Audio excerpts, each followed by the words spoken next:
आनंद दादा, क्योंकि ये बात जो है ये दर्शकों तक पहुँचाने के लिए है, सरकार तक पहुँचाने के लिए है, तो अच्छा। पहले मैं अपना परिचय दे देता हूँ। मैं संजय ठाकुर हूँ विषय।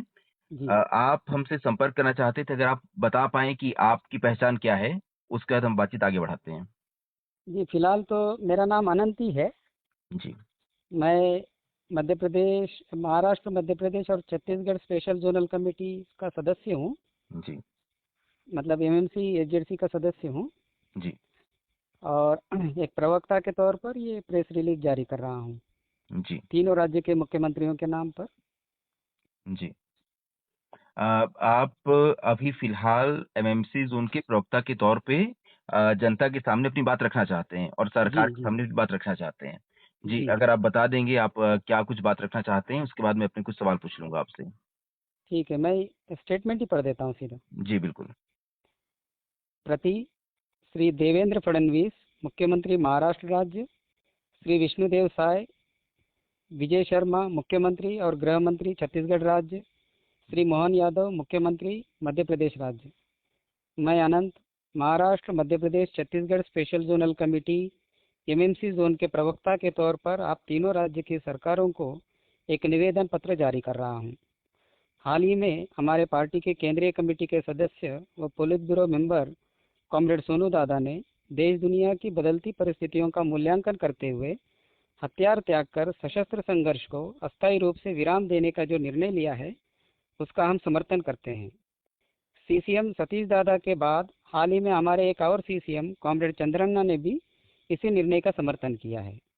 हम एमएमसी स्पेशल जोनल कमेटी भी हथियार छोड़कर सरकार के पुनर्वास और पूना मार्गम योजना का स्वीकार करना चाहती है, किंतु इसके लिए हम तीनों राज्य की सरकारों से अनुरोध करते हैं कि वे हमें वक्त दें। चूंकि हमारी पार्टी जनवादी केंद्रिता के उसूलों पर चलती है, इसलिए सामूहिक रूप से इस निर्णय को लेने में हमें कुछ वक्त लगेगा। हमारे साथियों से संपर्क करने और उक्त संदेश हमारी पद्धति के अनुरूप उन तक पहुंचाने में हमें वक्त चाहिए। इसलिए हम तीनों राज्यों की सरकारों से ये निवेदन करते हैं कि वे हमें 15 फरवरी 2026 तक का वक्त दें। यकीन मानिए, इतना वक्त मांगने के पीछे हमारा कोई दूसरा छुपा उद्देश्य नहीं है। चूंकि हमारे पास एक दूसरे को फटाफट कम्युनिकेट करने के कोई दूसरे सरल माध्यम नहीं होते हैं, सो इतना वक्त लगेगा। हम जानते हैं ये वक्त थोड़ा ज़्यादा है, किंतु सरकार ने माओवाद समाप्ति की जो डेडलाइन मार्च 31 2026 तय की है, उसके दायरे के भीतर ही है। तब तक हम तीनों राज्य की सरकारों से ये अनुरोध करते हैं कि वे थोड़ा संयम बरतें और अपने सुरक्षा बलों के अभियानों को रोकें। यहाँ तक कि वह आगामी पीएलजीए सप्ताह के दरमियान भी कोई अभियान ना चलाएं। मुखबिरों की गतिविधियों को भी रोकें। इनपुट या सूचना के आधार पर बलों को इंगेज ना करें। मुठभेड़ों को रोकें। हम भी आपको आश्वस्त करते हैं कि हम इस बार पीएलजीए सप्ताह नहीं मनाएंगे और हमारी तमाम गतिविधियों को विराम देंगे। दोनों तरफ से ऐसा प्रयास होने पर ही एक बेहतर माहौल बनेगा और ये संभव हो पाएगा कि हम एक दूसरे को कम्युनिकेट करके साझे रूप से एक बेहतर निर्णय पर पहुंच पाएंगे। यकीनन परिणाम सरकार की दृष्टि से सुखद और सकारात्मक ही निकल कर आएगा। मैं जोन भर के अपने साथियों से भी ये अपील करता हूँ कि वे अपनी तमाम गतिविधियों को इस प्रक्रिया के आगे बढ़ने तक और जहाँ तहाँ उक्त संदेश आप लोगों तक पहुँचने के बाद तुरंत विराम दें। हमारा सरकार से अनुरोध है कि इस निवेदन पत्र को वे अगले कुछ दिनों तक रेडियो पर चलाएं, ताकि ये संदेश जल्द से जल्द हमारे साथियों तक पहुंच सके। यही हमारे साथियों के पास एकमात्र बेहतर माध्यम है देश दुनिया की रोज़मर्रा की खबरों को जानने का और डे टू डे ताज़ी खबरों से अपडेट रहने का। इसके अलावा हमारे पास और कोई उन्नत माध्यम नहीं है।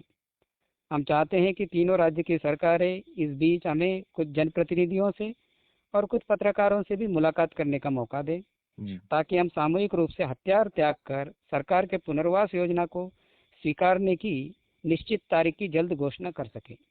किंतु ये तभी संभव हो पाएगा जब सुरक्षा बलों के अभियानों को उक्त निश्चित तारीख तक अस्थायी रूप से रोक दिया जाएगा और उक्त प्रक्रिया के लिए सरकार अपनी ओर से अनुकूल माहौल बनाए। इस निवेदन पत्र के जारी होने के बाद हम इस पर सरकार की प्रतिक्रिया का भी इंतजार करेंगे।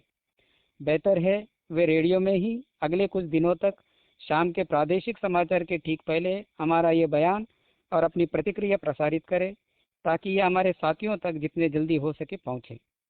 इसके बाद हम एक और प्रेस विज्ञप्ति जारी करेंगे और हथियार त्यागने की निश्चित तारीख की घोषणा करेंगे। हम हमारे साथी सोनू दादा और सतीश दादा से भी ये अनुरोध करते हैं कि वे हमारी बात को तीनों राज्यों की सरकार के पास रखें और हमें पर्याप्त समय देने की मांग रखें।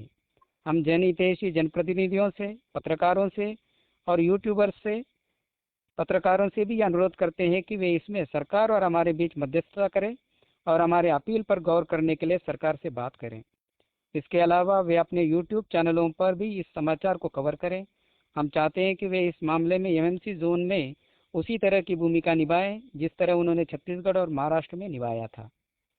प्रवक्ता Anant, Maharashtra Madhya Pradesh Chhattisgarh special zonal committee, Bharat की कम्युनिस्ट पार्टी माओवादी। जी अनंत जी, आपका ये संदेश हम कोशिश करेंगे सरकार तक, जनता तक और आपकी एक बाकी काम पार्टी करते तक हैं भी ना पहुंच जाए। जी संजय जी, जी बताइए। एक और कॉल है वेटिंग पे, जी उससे बात करने के बाद फिर मैं दोबारा कॉल करता हूँ। जी अनंत जी, बस एक ये लास्ट मेरा एक सवाल था कि जी हाँ, कल बोलिए। ही आप लोग की केंद्रीय कमेटी की ओर से, सेंट्रल मिलिट्री कमीशन की ओर से एक लेटर आया हाँ। जिसमें कहा गया कि पीएलजीए सप्ताह बनाना है उन्हें और उसे हम्म, सेलिब्रेट करना है। तो एक जो गुट है जो अभी भी चाहता है लड़ाई जारी रहे, क्या हम्म। आप लोग अब उनसे अलग हो गए हैं या आपके विचार ये हैं कि हमें अब हथियार नीचे रख देने चाहिए? जी, हम इस राय पर है कि देश और दुनिया में जो परिस्थितियां बदली है, जी तो हथियारबंद संघर्ष जो है मौजूदा समय में सफल नहीं हो सकता। जी इसलिए थोड़ी भिन्न राय है। पार्टी एक ही है। जब तक हम अपनी धाराएं निश्चित नहीं करते, तब तक हम निश्चित तौर पर ये नहीं कह सकते। लेकिन कुल मिलाकर स्थितियां जो समझ में आ रही है, जी तब वो एक धड़ा जो है, वो जो कह रहा है कि पीएलजे मनाएंगे और हथियारबंद संघर्ष जारी रखेंगे, तो वो थोड़ा देर से समझेंगे इस बात को। लेकिन अगर जल्दी समझ जाए तो और अच्छा है। जी। ऐसा माना जा रहा है कि वो धड़ा देवजी जी के साथ है और उनके साथी हिड़मा जो थे, उनका एक एनकाउंटर हो गया। तो आप क्या ये संदेश देना चाहते हैं कि इस तरह से घटनाएँ होने से पहले ही, क्योंकि हिड़मा का एनकाउंटर हो गया, वो मारे गए, इससे पहले जो है बाकी संगठन भी अपने हथियार डाल दें और वापिस मुख्यधारा में आके अपनी बात जनता के बीच आकर करें? जी, वो तो सतीश दादा और सोनू दादा ने वो अपील कर दी है, कर जी, चुके हैं। मैं और अलग से कोई अपील नहीं करना चाहता उसमें। मैं जी, अपनी बात जो है, क्योंकि केंद्रीय कमेटी हमसे बड़ी कमेटी होती है, जी, तो हम अपनी ओर से उनकी तरफ अपील करना ठीक नहीं होता। जी। तो ठीक है, मैं आपकी बात जनता तक, दर्शकों तक पहुँचाने की कोशिश करूँगा और हम चाहते हैं कि ये पूरा जो एक संघर्ष का दौर चला है, ये जी। अब किसी भी तरह से शांतिपूर्ण तरीके से दोनों ओर से कुछ शांति की राह निकल जाए और जी। आप लोग की सुरक्षित वापसी हो जाए और इसके प्रति जो भी हमारी ज़िम्मेदारी होगी, जवाबदेही होगी, जो हाँ, कुछ हम कर सकते हैं, हम करने की कोशिश करेंगे। ठीक है जी। जी, आनंद। ठीक।